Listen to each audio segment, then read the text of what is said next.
Hi!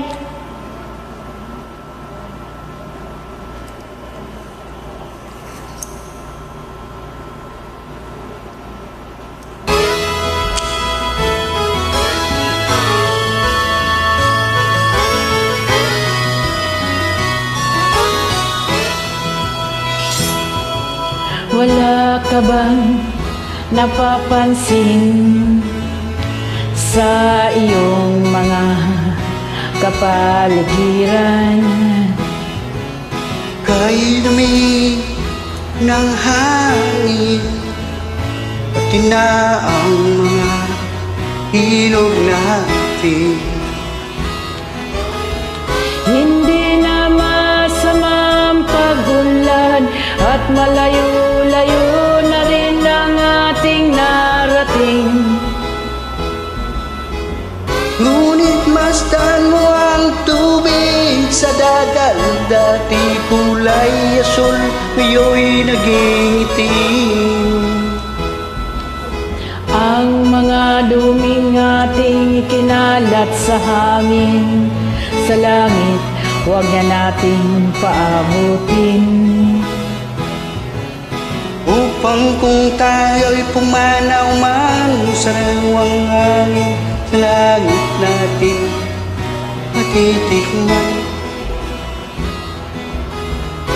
Meron lang akong hinihiling, sa aking pagpanaw sana'y tagulan. Sana ko ay aking dadalhin, upang sa ulap na lang tayo magkantahan. Enjoy lang po.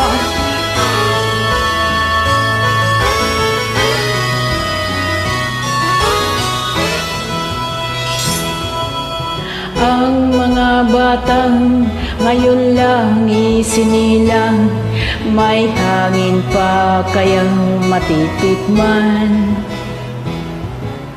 May mga puno pa kaya sila akyatin, may mga ilog pa kayang lalamuyan. Bakit di natin pag-isipan ang nangyayari sa ating kapaligiran? Hindi na masama ang paghulag kung hindi nakakasira ng kalikasan.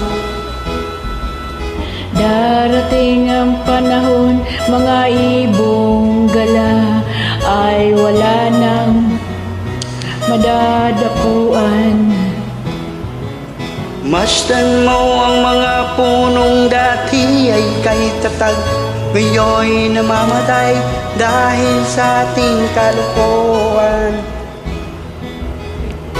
Lahat ng bagay nandito sa lupa, biyayang galing sa Diyos kahit ika'y wala pa. Ingatan natin at huwag nang sirain pa, pagkat pag kanyang binawi, tayo'y mawawala na. Ron lang akong hinihiling, sa aking pagpanaw sana'y tag-ulan. Gitara ko ay aking dadalhin, upang sa ulap na lang